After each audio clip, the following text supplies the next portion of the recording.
L'heure des djinns raconte l'histoire de 3 femmes et d'une ONG. Quelle a été votre trame de départ? Ma trame de départ, c'était de dépeindre le milieu de la coopération à travers un projet que ces 3 femmes poursuivent inlassablement dans la première partie du livre. C'est assurer les paysans sénégalais contre la sécheresse. C'est ça leur obstination pendant toute la première partie. Et toute l'intrigue politique et même amoureuse se noue autour de ce projet. L'heure des djinns, ce sont aussi des histoires d'amour et des métissages. Oui, ce sont des histoires d'amour et des métissages. Oui, parce que ça ne, c'est pas un roman sociologique qui dépeint la coopération. Il y a une histoire, et même plusieurs histoires d'amour centrales, euh, des intrigues amoureuses entre les personnages.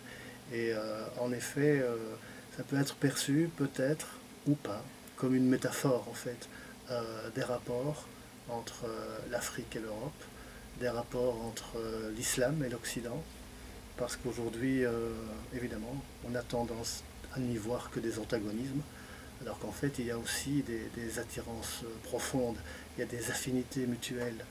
Et c'est ça que j'ai voulu dépeindre. C'est pas sans incompréhension, mais en tout cas, ces histoires d'amour sont peut-être une parabole de la coopération. Ou peut-être pas, parce qu'on peut aussi les voir à la lettre, pour ce qu'elles sont, et donc les suivre jusqu'au bout. Alors justement, est-ce que vous avez voulu parler de votre point de vue sur la coopération? Non.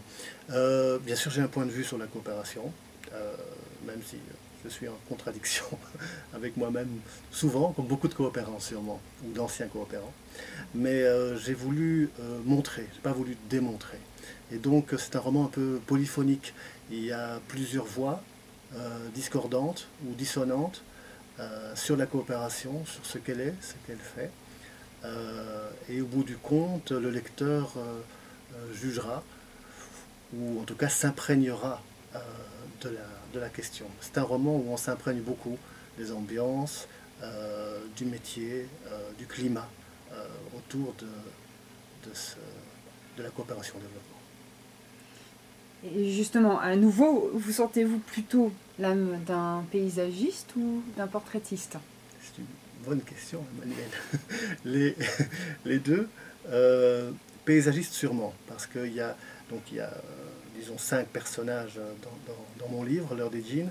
Il y en a un sixième qui est diffus, qui est constant, qu'on ressent tout le temps, c'est le Sahel. J'ai vraiment voulu peindre la réalité humaine et la réalité physique de l'Afrique sahélienne. Ça a été une constante pendant toute l'écriture. Et donc ce sixième personnage est en filigrane tout le temps à travers les pages. Et qu'est-ce qu'on appelle l'heure des djinns? Alors l'heure des djinns, qu'est-ce que c'est? L'heure des djinns au Sénégal, c'est le crépuscule. Entre chien et loup, ou entre chien et lion, je ne sais pas comment il faut dire. C'est l'heure où tout se révèle.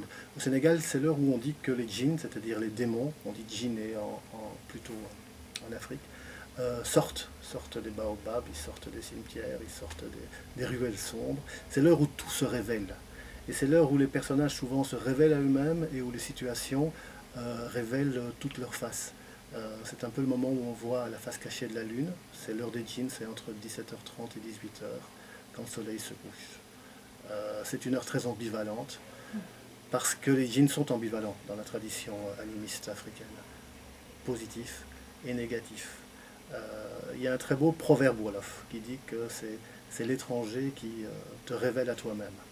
Je pense que c'est ce moment-là où effectivement l'étrange,